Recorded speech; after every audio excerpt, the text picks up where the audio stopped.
السلام علیکم ورحمۃ اللہ وبرکاتہ۔ میرے پیارے دوستوں اور ساتھیوں، آج کی اس ویڈیو میں ہم بات کریں گے نماز حاجت کے بارے میں کہ نماز حاجت ہے کیا چیز اور اس نماز میں کتنی رکعتیں پڑھی جاتی ہیں اور ان رکعتوں میں کون کون سی صورت پڑھی جائے گی، کیونکہ ہم میں سے بعض لوگ ایسے ہیں کہ جسے کوئی نہ کوئی حاجت ضرور ہوا کرتی ہے، کوئی نہ کوئی پریشانی، کوئی نہ کوئی مصیبت ہوا کرتی ہے۔ تو ان مصیبتوں سے چھٹکارا پانے کے لیے، اپنی حاجت کو دور کرنے کے لیے حدیث پاک میں ایک بہت ہی مجرب عمل بتایا گیا ہے جسے نماز حاجت کہتے ہیں۔ اور ابو داؤد شریف کی حدیث پاک ہے، حضرت حذیفہ رضی اللہ تعالی عنہ روایت کرتے ہیں کہ اللہ کے رسول صلی اللہ تعالی علیہ وسلم کو جب کوئی امر اہم پیش آتا، یعنی جب کوئی ضروری کام پیش آتا، تو آپ 2 رکعت یا 4 رکعت نماز پڑھا کرتے تھے۔ اور ترمذی شریف کی حدیث پاک ہے، اللہ کے رسول صلی اللہ تعالی علیہ وسلم نے ارشاد فرمایا کہ جب تمہیں کوئی حاجت ہو، تم 2 رکعت یا 4 رکعت نماز ادا کرو، اور اسی نماز کو نماز حاجت کہتے ہیں۔ اب اس کے پڑھنے کا طریقہ کیا ہے اور اس نماز میں ہم کون کون سی صورت پڑھ سکتے ہیں، یعنی کون سی صورت پڑھی جائے گی، یہ ساری چیزیں میں آپ کو بتاؤں گا۔ دیکھیے، سب سے پہلے آپ اچھی طرح وضو کریں۔ حدیث پاک میں آیا ہے کہ بالکل اچھی طرح سے وضو کرنا ہے، اور وضو کرنے کے بعد 2 رکعت یا 4 رکعت کی نیت کرنی ہے نماز حاجت کی۔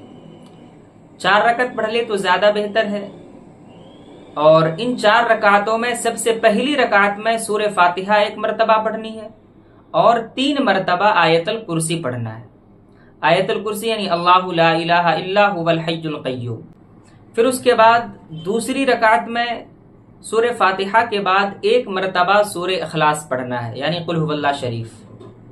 اور تیسری رکعت میں سورہ فاتحہ کے بعد 1 مرتبہ سورہ فلق پڑھنا ہے، یعنی قل اعوذ برب الفلق۔ اور چوتھی رکعت میں سورہ فاتحہ کے بعد 1 مرتبہ سورہ ناس پڑھنا ہے، یعنی قل اعوذ برب الناس۔ یہ 4 رکعت مکمل ہو گئی۔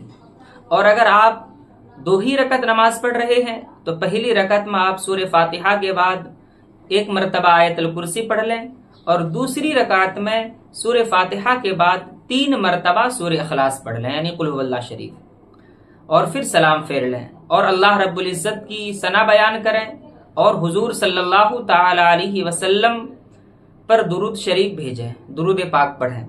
اور پھر درود پاک پڑھنے کے بعد ایک دعا پڑھی جاتی ہے جو حدیث پاک سے ثابت ہے، اور وہ دعا یہ ہے، بسم اللہ الرحمن الرحیم، لا الہ الا اللہ الحلیم الکریم، سبحان اللہ رب العرش العظیم، الحمد للہ رب العالمین، اسألک موجبات رحمتک وعزائم مغفرتک والغنیمت من کل بر والسلامت من کل اسم لا تدع لی ذنبا الا غفرته ولا ہما الا فرجته ولا حاجتا ہی لک رضا الا قضیتها یا ارحم الراحمین۔